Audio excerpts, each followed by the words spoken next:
Welcome, Schlegel here with the first Math 94 written homework help video. And so my style as I do this, everyone, is I'm going to go through and do each of these problems as if I was doing them in class and providing a lecture on how to do them. So there'll be some dialogue and some teaching involved as I do these as well. So I hope you enjoy. So our first thing here is to write the number 54,060,000 in a number form using commas. And so the only way that I can think of to sort of help make sense of this is anytime we see a descriptor like million or thousand, that's where a comma is going to go. And so I'll start with the left side of that statement. We've got 54 million. So I've got 54, then a comma, 60,000. So no hundred thousands, but I do have 60 thousands. And then there is nothing else. So I've got to finish this out with 0 hundreds, 0 tens, and 0 ones. And so that's it for number one. Number two, we've got to add these things up. Notice that it does say to rewrite each problem. I'm just going to do them straight from how they are written. If you choose to do the same, that's totally fine with me. I'm not expecting you to necessarily do this on a separate sheet of paper. I'm kind of easygoing that way. So what I will ask you to do is make sure that you show all of your work. So starting here with this addition, we always start on the right and move our way left. So I've got a 2, a 4, and a 7. 2 plus 4 is 6, plus 7 more makes 13. So I'm going to put my 3 there, and I will carry the 1 because I had 13, which is 3 ones and 1 10. So I need to take that 1 and carry it and move it over to the tens place. So I've got now a 1 and a 5 makes 6. 6 and 6 makes 12. 12 and 4 makes 16. So since I had a 16, I keep the 6 and I move the 1 over. And now I just have a 3, a 1, a 3, and a 6. And I can put a 0 here if it helps me. It's up to you. But if it is blank there, then it is basically a 0, but we're just not going to write it. We're just going to leave it blank most of the time. So a 1 and a 3 makes 4, and 6 more makes 10. So I've got a 0 there, and I do have to carry the 1. And so now on the last piece here, I've got 1 plus 1 makes 2. And so I do end up with 2,063 doing it this way. And if it's easier for you and you have more space to write this out as a new problem over there on the side, feel free to do that. So that's going to be it for the first page. Let's go ahead and move on to the next. So our next thing that we have is a subtraction problem. I'm not a huge fan of subtraction, but we got to do what we got to do. So we have, I do need to rewrite this, 1,303 minus, and with subtraction, we're always going to line up on the right side. So minus 136. This is the correct way to do it. What we do not want to do is to do that because we need something right here in this spot. So I'm actually going to erase that from the video because when someone looks at the PDF of this, I don't want them to be confused as to why that's there. And so we do have these things lined up. For me, it's sometimes helpful to do this just so I know what's being subtracted from what, because otherwise sometimes my writing gets a little bit sloppy and I don't have things lined up exactly the way that I should. So we're trying to take a 6 away from the 3. We cannot. So we need to borrow, but we can't borrow from the 0 next to it. So we need to borrow from the 3 in the next column over. That 3 is going to become a 2. That 0 is going to become a 10. Then we're going to borrow from that 10. That's going to become a 9. And we're going to bring a 1 over to the 3, which is going to make 13. So now we have 13 minus 6, which is going to be 7. We have 9 minus 3, which is 6. We have 2 minus 1, which is 1. And similar to the previous problem we did, right here, there is nothing. There is a 0 there if you wanted to think about it that way. But we're going to have 1 minus 0 basically, and so what's going to come down is a 1. So our final answer is going to be 1,167. Okay, moving on. For number 4, we've got some multiplication going on. I am going to rewrite this one over to the side just so that I can make the numbers a little bit larger. So I have 839, and space them out a little bit better, 839 times 96. And so what we've got to do here for multiplication is we're going to start with the 6. 6 times 9 is 54. We're going to carry the 5. So 6 times, let me actually change the color of that so it's a little bit easier to see. But that got carried. 6 times 3 is 18, and 5 more. 18 and 5 makes 23. So in this round, the 23, the 2 gets carried and the 3 gets kept at the bottom. Now we have 6 times 8 is 48, plus 2 more is 50. And I'm going to actually write that a little bit cleaner.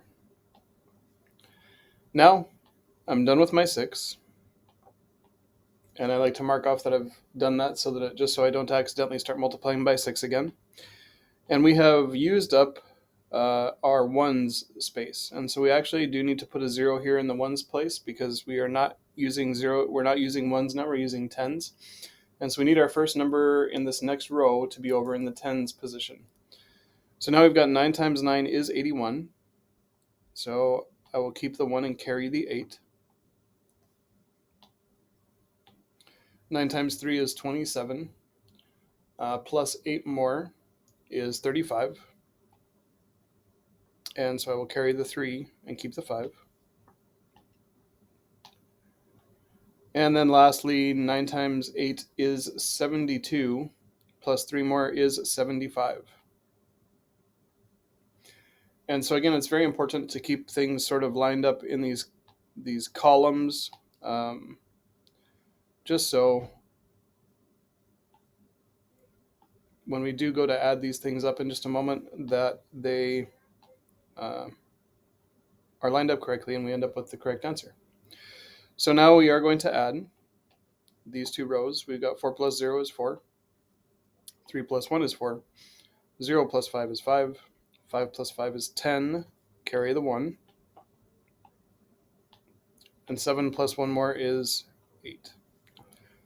So we do end up with 80,544 as our final answer here. Okay, that's going to be it for this page. I'll zoom back in if you need to pause. Feel free to do that. And we'll be on to the next one. And I think this is the last one for this homework assignment, which is a really nasty one. I am not a fan of doing long division by hand. I sort of hate it. So here we are asked to do a quotient and a remainder, not a decimal answer. So we are going to have a remainder. And we'll see what that looks like once we get to that point. So for division, my 8 is going to go outside here. And inside I've got 40,437. And as it has been important with the other things, it's very important to line things up vertically here as we do this. So my first question that I need to ask myself is, hey, self, does 8 go into 4? Can I put 8 into 4? And the answer is no. 8 does not multiply by 4. There is no whole number that I could multiply 8 by to create 4. So that's not an option. Then I need to ask myself, does 8 go into 40? So I move over one space. And the answer is yes, 8 does go into 40 5 times. So now we say 8 times, I don't know why I'm getting this message. There we go. 8 times 5 is 40, so we're going to subtract 40 from that piece there, and which is going to leave us with 0. And then the next piece is that the following number comes down or drops into the next spot. So we have a 4 there. Now the next question we need to ask ourselves is, gee, is there a number I can multiply 8 by, a whole number I can multiply 8 by to get 4?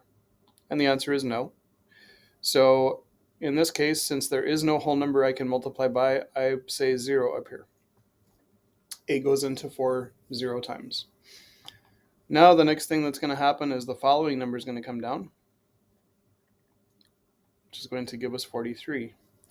And I ask myself again, is there a number I can multiply 8 by, a whole number I can multiply 8 by that goes into 43? And the answer is yes, there is a number that I can multiply 8 by to get close to 43, and that is 5. So previously we saw that 8 times 5 was 40, and 40 is as close as I can get to 43 without going over it. So we are going to subtract 40 from 43, and that's going to give us 3. And then the next number comes down. So we've got a 7. So now the next question is, does 8 go into 37? The answer is yes. The question is how many times?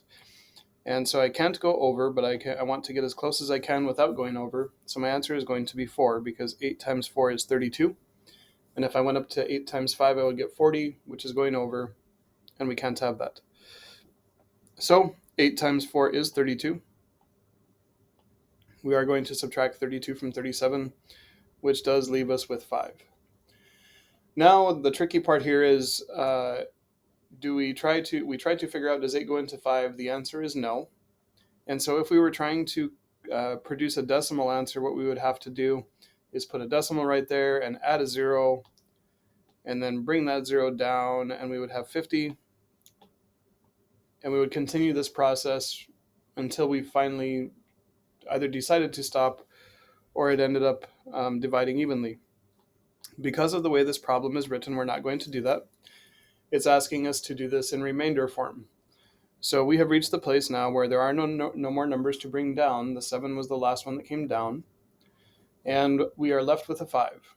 8 does not go into 5. So what we are going to say is that the answer is 5,054 with 5 left over.